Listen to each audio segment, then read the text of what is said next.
trazer a informação, por exemplo. Tá? Talvez um caso bem parecido. Como é que o pessoal de Hollywood protege o cimento fresco no qual os artistas vão deixar sua marca lá? Né? Então tem que ter justamente essa proteção. O cimento está lá em cima de uma determinada base, depois coloca uma proteção só esperando a celebridade, quando chegar, colocar o seu pé, sua marca, o seu qualquer coisa lá. Né? Deixar sua marca para a história. Veja, isso é uma situação de como o CD está virgem. Vai gravar justamente alguma coisa, a informação via laser vai justamente codificar toda a informação em zeros e uns ali em cima. Isso significa que ela aplica uma determinada energia a um determinado ponto e aquele ponto desceu um pouco mais. Em relação a uma tomada de referencial, porque isso aqui nada mais é do que uma tomada de referencial. Eu estou colocando o meu referencial aqui 0 e aqui para baixo menos V0. Mas eu podia fazer de modo diferente. Eu podia dizer que isso aqui é 0 e aqui para fora V0, positivo. Pegaria o ponto de potencial. É o mesmo problema. Da mesma maneira você ia resolver. Então isso aqui é uma questão de referencial. Ele faz isso porque, olha, mas antes eu trabalhar com duas equações dessa daqui, que são simples, do que essa aqui. Tá? Essa aqui eu só faço uma vez e dentro. Aqui fora o potencial é 0. Fala. A questão teórica da parte da energia. Você vai armazenar uma informação no CD, você está falando, na realidade, a informação ela chega lá via energia. Via energia. Significa que ela grava um determinado ponto no espaço com um potencial. E você assume justamente que a superfície do CD é 0 e o que foi afundado fica com menos V0. Ou você pode assumir diferente, não, eu dei V0 e ele estava numa superfície 0. Sim, enfim, que seja. De qualquer forma, é uma quantidade de energia localizada em um determinado ponto que você pode considerar ou como essa situação ou como a anterior, né? Ou está elevado ou está abaixo. O negócio foi gravado lá. Então, cada diferença, por exemplo, essa aqui seria a superfície inteirinha do CD. Então, uma parte do A da música ficou com menos V0, aí o B, mais aqui embaixo, e o C, e ao final das contas, você tem toda a informação gravada ali, que, é claro, eu preciso de uma ponta para fazer a leitura, ou seja, de novo eu preciso de um laser, de um que envia a energia, e vai voltar, e ele vai dar conta justamente de absorver essa informação. Então ele chegou aqui, aqui ele tem menos, aqui ele tem mais, aqui ele tem menos, mais. E ele pega essa informação que ele foi feita a leitura, traduz justamente para o computador que vai fazer a leitura e tá aí o juntou as peças. Qualquer outra Beyoncé. Tá bom. Né? A leitura seria um papo na roda. Não, cara. Para com isso. Mas eu vou chorar, pelo amor de Deus. Então, isso que você falou aí, da onda refletida,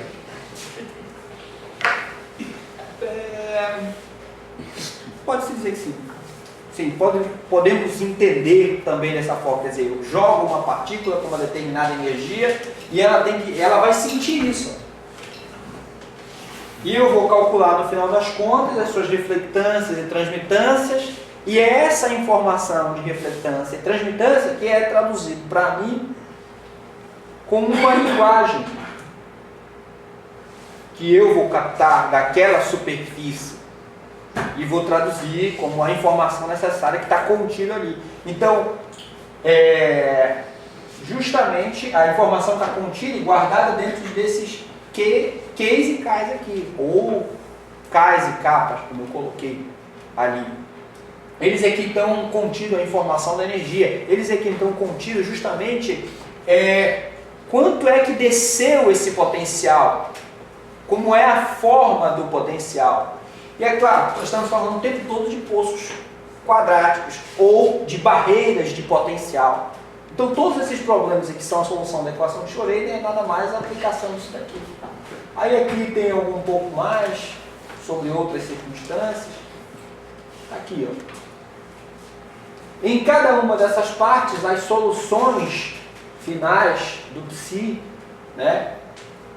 Essa aqui são as soluções pares, como é que fica uma função de onda. Essa é uma informação já adicional, não tem nada a ver com a questão da leitura, apenas de investigação de como é que fica a função de potencial, a função de onda dentro dessas barreiras de potencial, como é que elas assumem, as soluções ímpares, as soluções, aliás, ímpares, as soluções pares. Tá?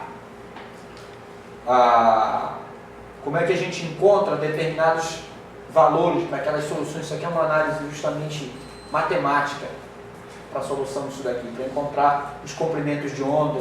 Isso aqui são os comprimentos de onda.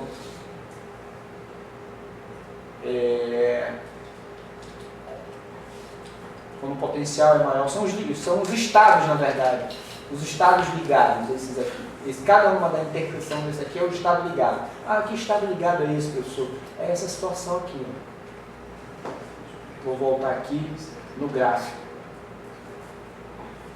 Veja, uma partícula que fique justamente presa aqui, ou seja, se você passar com uma partícula aqui que tem uma energia bem por aqui, assim, tá? Menos E, abaixo, intermediária entre esse V0, de modo absoluto, menor que V0, tá?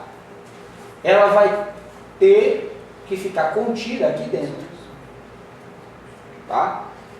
Essa contenção restringe quais são os movimentos da partícula aqui dentro. Tá? Essa restrição é uma restrição às suas configurações. Cada configuração, então, só vai poder existir aqui dentro de uma determinada forma. Isso é o que a gente chama também de estados ligados. Tá? Então, uma partícula que fique aqui dentro, ela tem as suas configurações restritas, não pode vibrar ou caminhar de qualquer jeito, ela só pode de uma determinada maneira. É aquela velha história que você tem a corda e 2 pontos fixos e as vibrações permitidas são justamente algumas e não todas elas. Tá? Para o caso quântico, isso daqui significa que uma partícula tem os seus estados ligados, suas configurações confinadas ou restritas a uma determinada condição por conta do formato do potencial. Se ela não tiver energia... Se ela tivesse uma né? energia, por exemplo, muito maior do que esse potencial, aqui totalmente positiva, ela é livre, porque ela não ia ter em nenhum momento que passar por essa situação. Ela tem todos os modos possíveis de vibração, de comportamento, porque ela não tem uma restrição de potencial à sua frente. Ela sempre tem uma energia muito maior. Então tudo que está aqui acima é praticamente livre. Para esses aí, pouco me importa. Me interessa justamente aquilo que vai ficar confinado, que é o que vai ficar confinado, vai estar associado justamente a essas amplitudes de reflexão e transmissão. É a informação que vai ficar armazenada.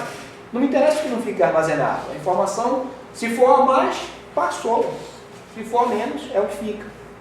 Tá? Então é isso que se trata, esses estados ligados. Uma relação matemática entre essas duas combinações aí vai envolver isso aqui. É claro, então, que sendo o estado ligado, eu já não lembro quem foi que me perguntou. Saiu mais cedo, eu acho. Não, acho que eu caio, acho que foi tomado. Aí, Ou tipo. um elétron tem uma determinada energia em uma determinada órbita. Então, se ele vai decair, justamente, se ele está num estado excitado com uma quantidade de energia, e ele decai para uma órbita menor, tá? Uma energia menor, ele emite radiação. Tá? Então, um estado ligado é justamente como se fosse uma configuração como essa, em que você tem justamente estágios de energia, de combinações de energia para essa partícula que vai ficar vivendo ali dentro. Então ela pode justamente estar com uma determinada energia, em um determinado nível, mas ainda assim vinculada aqui dentro, tá? E ela sai dessa configuração, mas continua aqui dentro, a uma configuração de energia um pouco menor. certo? Mas continua aqui dentro. O que aconteceu com essa parte da energia que ele perdeu? Sai na forma de radiação. Tá? Então a partícula que vai viver aqui dentro, ela contém a informação das transmissões e a radiação que advém justamente da diferença entre esses dois estados é a radiação que vai sair daí como uma informação que está contida aqui dentro. Tá? Então, isso aqui, quando a gente fala de estado ligado, uma partícula que fica presa a um potencial, ela tem as suas várias configurações. Cada uma dessas configurações dentro dessa barreira de potencial é uma energia equivalente. A transição entre dois estados de configurações como esse equivale justamente a uma radiação. A radiação é um comprimento de onda. E, portanto, qual é o comprimento de onda de uma radiação emitida pela diferença na transição entre dois estados ligados? É obtido justamente a partir dessa relação aqui. Tá? Que, se você plotar tanto um lado e essa função aqui, quanto essa daqui, você tem justamente esses pontos de interseção. Então, esses pontos de interseção aqui representam cada um comprimento de onda. Cada comprimento de onda é justamente a radiação associada à transição de um nível para o outro, de uma configuração para outra, de uma partícula que fique presa a esse potencial ali. Está claro isso aí? Então, quando eu jogo, por exemplo, ela está ali, vivendo, bonitinha, eu não sei se está num estado excitado, numa configuração mais baixa, então a partícula está lá dentro. No caso do CD, foi gravado justamente nisso, as barreiras de potencial. Então, a partícula, o elétron que justamente esteja ali dentro, precisa de alguma informação a respeito. Eu dou energia para ele. Tá? Eu dou uma determinada quantidade de energia. Isso faz com que o elétron, justamente preso a uma daquelas partes, ele passe a excitar. Ele excita, mas também não vai ficar eternamente ali. Uma hora ele vai decair. No momento que ele decair, é uma transição de uma configuração para outra, de maior energia para menor energia, o resultado dessa troca sai na forma de radiação. Então acaba que a partícula que estava ali dentro daquele poço de potencial, a transição entre duas configurações emitiu uma determinada energia. Que informação essa informação, esse comprimento de onda que saiu dali justamente por conta desse decaimento, me dá a informação que eu devo traduzir qual é a profundidade que aquele potencial está. O que está guardado ali. E se eu for continuar fazendo a leitura em todo o CD, eu vou ter outras profundidades. Então, de cada profundidade, eu recebo uma radiação diferente e um comprimento de onda diferente. E vou traduzindo isso justamente com uma informação necessária e útil a ser traduzida em zeros e uns, em linguagem que seja necessária, e assim você grava a informação. É a mesma maneira também que você faz a leitura, olha para o espaço, qual é a radiação que você está vindo de lá, traduz essa diferença de comprimento de onda, enfim, etc, etc. Então, essas são as continhas, como análise justamente das diferenças de potencial. E aí a microscopia de tunelamento acaba justamente usando isso aí é o que é a microscopia de tunelamento, de varredura por tunelamento. É assim que você sabe, por exemplo, atomicamente qual é a forma que você está colocando. Quando você coloca um elétron, quando você coloca um átomo, pega lá e eu consegui colocar um átomo exatamente em um determinado ponto. A ponta de prova, ela vai entender, bem, eu estou vendo aqui há um potencial padrão, que aí esse potencial padrão você pode assumir justamente como potencial de referência, assumindo como zero, por exemplo. Então ele vem de um determinado potencial padrão, que é o potencial padrão, bem aqui tem um átomo. Ele faz a leitura desse átomo, entendendo qual é a energia que ele tem. Ele não tem formato, ele não vai desenhar uma bolinha nem nada, mas ele só vai descobrir que aqui tem uma barreira de potencial. Faz a leitura, ele voltou para o potencial padrão, ele vai encontrar outro átomo lá, ou um agrupado de átomos um pouco maior. No final das contas, se ele faz a leitura justamente de tudo isso, você tem o desenho de todos os átomos que estão justamente naquele substrato. Qual é a organização que ele tem, como é que você... seria justamente olhar a organização da matéria. Como é que elas estão configuradas? Fazer a leitura de potencial. Configura um potencial padrão e justamente ponto uma ponta de prova que vai ficar o tempo todo medindo essa diferença de potencial. A diferença é igual, aqui tem uma altura, aqui tem menos, mais, menos, e vai traduzindo isso como informação, depois faz o desenho, você tem a cara justamente do que está ali dentro. Tá? Então, todos esses outros problemas, a barreira de potencial, agora é justamente, um é o poço, a barreira de potencial é só fazer elevação. Mas a coisa é a mesma. Transmitância e reflectância. Aqui. Mesmo procedimento. Ela tem uma energia menor em relação a esse referencial. Lá é o exemplo do CD que foi gravado. Você afundou para aquele potencial padrão, você afundou a informação ali. Agora, sobre esse substrato, eu vou colocar alguma coisa ali. Coloco um átomo em cima. Então, quando eu passar a ponta de prova, eu estou numa barreira padrão, encontrei um átomo, aumentou um objeto, um átomo, qualquer outra coisa. Quando eu coloco um agrupamento de átomos, eu acabei de constituir uma parede aqui, né? Só na espectroscopia também, estando até uma experiência Francisco para trás, que é o espalhamento Raman, né? Raman, ele incide um laser sobre uma determinada substância, aí de lá acontece uma reflexão daquele laser e absorve aquela informação. Seria o mesmo procedimento, o laser bateu no ponto X lá e trouxe aquela informação com um determinado comprimento de onda, alguma coisa assim, lá no caso é efeito Compton, salvo engano. Coloca radiação, você incide radiação, né? Ele justamente o fóton transfere momento para a rede cristalina que vibra, né? E tem um comprimento de onda associado justamente à vibração do átomo que está na rede. O fóton que ali incidiu, ele também é refletido. Então essa é a informação. Só que o que te interessa é justamente saber o comprimento de onda da partícula, da rede, porque é ela que dá a informação. O fóton, ele é a energia do fóton, da fonte, tem a frequência, ele só reflete. Justamente, então se eu estou incidindo luz, sei lá, luz azul, vai refletir luz azul, não me interessa isso aí.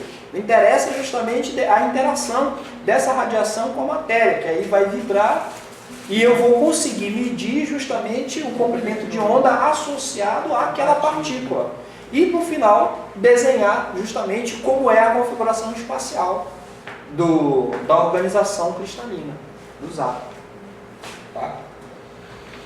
Quando a gente pega, Amaral, as emendas, dá para ver que é como se os assuntos fossem praticamente os mesmos, só que em um nível, né? Nesse você faz a conta, no outro você faz a análise. Perfeito. Pronto. Não que lá não tenha nenhuma coisa, ou seja, tudo aquilo que está lá tem uma conta por trás, né? Você tem que fazer a descrição matemática coerente disso daí. Então, isso aqui, por exemplo, é um exercício braçal ideal, mas eu não tenho coisas quadráticas, eu não tenho barreira de potencial, mas enfim, quando você coloca um átomo, ele não vai ficar bonitinho por isso aqui, mas ele vai ter um potencial definido, ele pode ter uma suavização nesse contorno, tá? Pode ser justamente... Aqui ele está colocando bacana com potencial constante, mas o fato de você colocar um átomo justamente onde tem uma barreira de potencial significa que você tem um V de X. Ou seja, qual é a cara do V de X? É qualquer função. O bichinho pode justamente ser isso aqui, ó. Um trelelê todo. Só que se for esse trelelê todo, joga lá na equação e resolve a equação diferencial de Schrödinger, só que ela não vai ficar mais com essa cara bonitinha. A solução continua sendo uma equação diferencial, não homogênea, porque justamente esse objeto aqui depende de x. No final das contas, isso daqui vai ser usado em polinômio de Laguerre, se for resolver analiticamente, se tiver solução analítica. Se não, nós temos um programa de computador que resolve uma equação diferencial. Essa que é pronto. Que é a grande sacada. A ideia é mostrar que existe uma maneira de se quantificar isso, ensinar para o computador como fazer isso e o serviço é dele, daí para frente. Agora é claro, o computador é burro. Ele só faz o que o usuário manda. Tá? Se você informar errado, vai dar errado. Você foi mais burro que eu. Ele é rápido, é um burro rápido. Mas ele não é por isso do outro. Bem, então o restante aqui é só um blá blá blá apropriado. Aqui, olha, fenômeno de tunelamento. Façam justamente uma leitura dessa parte do fenômeno de tunelamento, tá?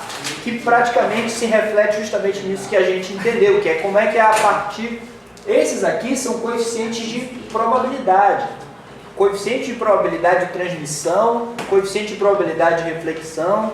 Então, quando você fala em termos de tunelamento, veja, voltemos aqui à figurinha, né? Você tem um obstáculo e você joga uma partícula com uma energia menor do que o obstáculo. Essa aqui é a situação da qual eu estava falando. Classicamente, se eu pego, está ali a parede, né? Eu posso pegar essa parede e substituir ela, em vez de tijolos, pelo equivalente energético que está ali.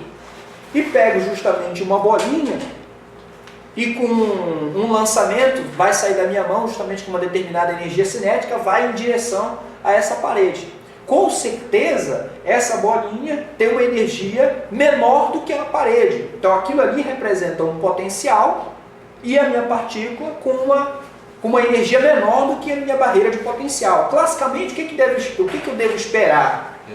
Só a reflexão, a bolinha vai voltar. E quantas, N vezes, 100 vezes que eu fizer esse lançamento, 100 vezes ela vai bater lá e voltar. Classicamente, então, uma partícula com energia menor do que a barreira não atravessa. Não tem como ela passar. Mas nós estamos falando de elétron. E se eu estiver falando de elétron, então existe uma probabilidade não nula associada a um coeficiente que é de transmissão dela passar e eu encontrar ela lá do outro lado. Vou pegar essa bolinha e cansar de ficar lançando aqui. Uma hora acontece um milagre, ela vai. Milagre não, mecânica quântica. Passou. A possibilidade. Então, é provável justamente que talvez não um tempo que a gente viva para observar isso acontecer, mas pode ser que ela passe. Tá? A mesma coisa, o elétron. Então, se eu tenho um elétron energético aqui, e isso é uma corrente, digamos, vai ter a possibilidade de que alguém lá do outro lado tome um choque. Professor, assim, mesmo a gente dar esses exemplos, né, que para a gente parece ser absurdo, né? Só que há uma possibilidade.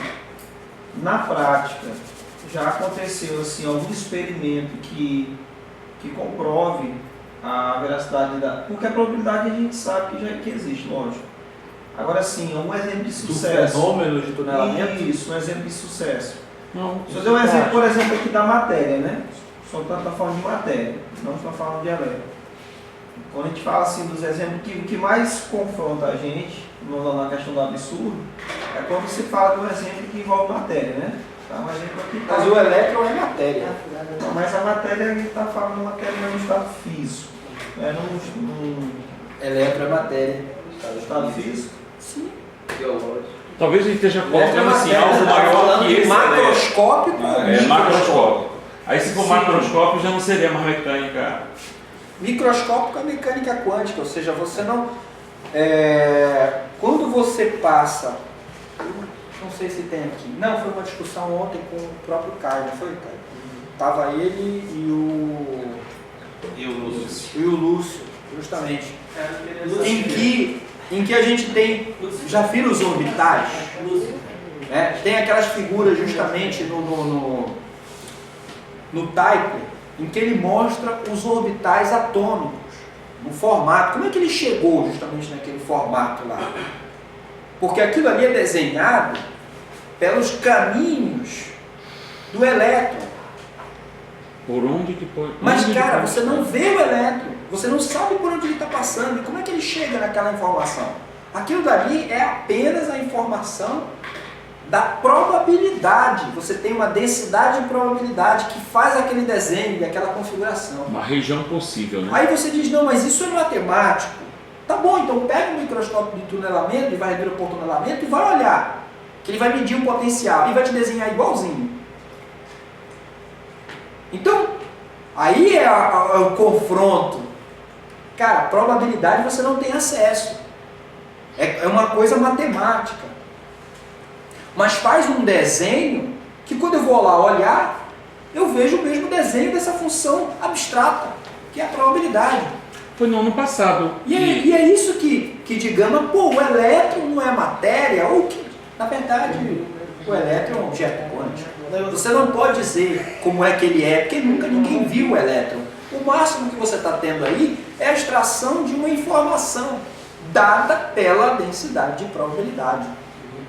Foi no ano passado que o Prêmio Nobel de Química, eles encontram, né, uma solução para observar o átomo, não observar um elétron. Observar de forma isolada um átomo ou moléculas.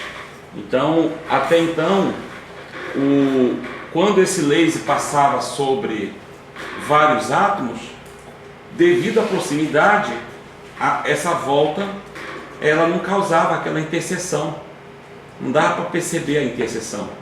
E aí a ideia foi, como se fosse no exame de ressonância magnética, você marcar esses átomos a uma certa distância, com uma certa energia, de tal maneira que essa distância entre eles seja suficiente para que, quando tiver, né, a refletância, ou tanto faz, né, eu consiga distinguir isso e conseguir tornar isso algo já visível, tá? Fazer essa transição de forma visível. Tu tem a referência disso? No site da Sociedade Brasileira de Química, eu tenho esse artigo. Manda depois isso aí, porque a gente é sempre bom fazer uma análise em cima. Assim, da maneira como está falando, tem muita coisa solta, eu não estou conseguindo identificar. Eu passo isso para a passo, gente, que qualquer uma dessas informações a gente passa a olhar sobre um olhar diferente, talvez seja justamente elucidativo do que a gente está tratando na aula de hoje.